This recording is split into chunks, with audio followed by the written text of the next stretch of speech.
السلام علیکم ورحمۃ اللہ وبرکاتہ۔ رحمۃ اللہ علیہ اصل میں شہر خمین، یہاں سے تقریباً 110 کلومیٹر کے دوری پر ان کا مکان ہے، جہاں پہ ان کی پیدائش ہوئی تھی، جہاں پر ان کی ولادت ہوئی تھی۔ 7 سال امام جو ہے نا کیا ہے وہیں پر رہے، اور اس کے بعد وہاں سے نجف گئے، اور نجف میں انہوں نے علم حاصل کیا۔ پھر نجف سے جب پلٹ کر ایران آئے تو ایران میں انہوں نے دیکھا کہ ایران گناہ سے ملبس ہو چکا ہے، ہر طرف گناہ ہی گناہ، کھلے عام شراب، کھلے عام جوا، کھلے عام یعنی جو برائیاں ہیں سب کے سب ایران میں ہو رہی تھی۔ کیونکہ محمد رضا شاہ بادشاہ تھا ایران کا، وہ انڈر تھا، تو امام خمینی رحمۃ اللہ علیہ نے ایک مضبوط ارادہ کیا تاکہ جو ہے نا کیا ہے یہ تمام برائیاں مٹے اور ایک انقلاب، اور وہ بھی انقلاب اسلامی کہلائے۔ تو اس وقت بہت سے مشکلات کا سامنا کرنا پڑا، کوئی ایسی معمولی بات نہیں تھی کہ ایک تنہا آدمی حکومت کے خلاف آ کر کھڑے ہونا ایک بہت سخت مرحلہ تھا، لیکن امام خمینی نے حوصلہ نہیں ہارا۔ تلوار، طاقتیں، حکومت سب ان کے پاس تھی، لیکن امام خمینی کے پاس ایک ہی طاقت تھی، جس طاقت کا نام تقوی الہی تھا۔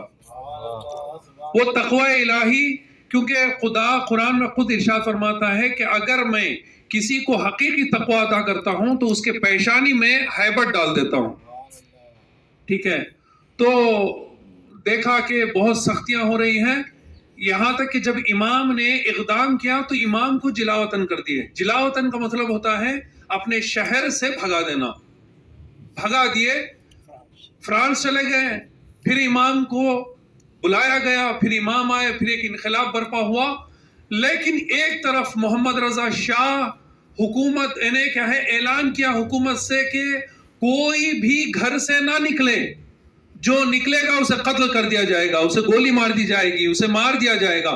امام خمینی رحمۃ اللہ علیہ نے کیا ہے کہا کہ آج کے دن گھر میں رہنا حرام ہے۔ ایک طرف حکومت کہہ رہی ہے کہ گھر سے باہر نکلیں تو مار دیں گے، لیکن امام خمینی کہہ رہے ہیں کہ گھر سے کے اندر رہنا حرام ہے، گھر سے باہر نکل جاؤ۔ لوگ اپنے جانوں کی پرواہ کیے بغیر نکلے۔ لوگوں نے آ کر امام خمینی رحمۃ اللہ علیہ سے کہا کہ لشکر اس کے پاس ہے، حکومت اس کے پاس ہے، آپ کے پاس لشکر کہاں ہے؟ تو امام خمینی رحمۃ اللہ علیہ نے اس وقت کہا تھا ماؤں کی گودیوں میں میرا لشکر ہے، ماؤں کے گودیوں میں میرا لشکر ہے۔ حکومت سے ڈرائے گئے، یہاں تک کہ امام کو ایک کیا ہے پیسوں کی لالچ دی گئی، حکومت کی لالچ دی گئی، کرسی کی لالچ دی گئی کہ آپ کو حکومت چاہیے لے لو، کہ کرسی چاہیے لے لو، پیسہ چاہیے لے لو۔ امام نے کہا کچھ نہیں چاہیے، بس چاہیے تو انقلاب چاہیے۔ تو نتیجہ یہ ہوا کہ اس نے کہا کہ اگر تم ایسا کر رہے ہیں تو آپ چھوڑ کر چلے جائیں، اگر آپ یہاں سے جانا چاہیں تو آپ جائیں، آپ کو ہم حکومت دیں گے، پیسہ دیں گے، سب دیں گے۔ لیکن امام نے کیا کیا؟ برعکس اسی کے خط کو امام نے اس کا نام نکال کے اپنا نام لکھا کہ اگر جانا ہے تو تو چلا جا، یہاں پر انقلاب برپا ہوگا۔ لیکن نتیجہ یہ ہوا کہ جب لوگوں نے آ کر کہا مولا آقا کئی لوگوں کی جانیں چلے جائیں گی، یہ جنگ کی اجازت فقط امام دیتا ہے، فقط یہ جنگ کی اجازت امام کو ہے، اور آپ کیسے دے سکتے ہیں؟ تو امام نے کہا کہ اگر امام ہی نے مجھ سے کہا ہو تو، ذرا سوچ رہے ہیں کہ امام نے کہا کہ اگر امام ہی نے مجھ سے کہا ہو، لیکن نتیجہ یہ ہوا کہ ایک انقلاب برپا ہوا ایران میں، اور اس کے بعد یہی وہ مکان تھا کہ جو ہم ابھی بعد میں جا کر دیکھیں گے، امام بیٹھے ہوئے تھے 2 درجے کہ امام اسی مقام پر بیٹھے ہوئے تھے کہ محمد رضا شاہ کی طرف سے کمانڈرز آئے، حکومت والے آئے، اور اسلحہ ان کے پاس تھا، امام کے ہاتھ میں کچھ نہیں تھا، بس قلم کاغذ تھا، امام ٹیک لگا کر بیٹھے ہوئے تھے نیچے۔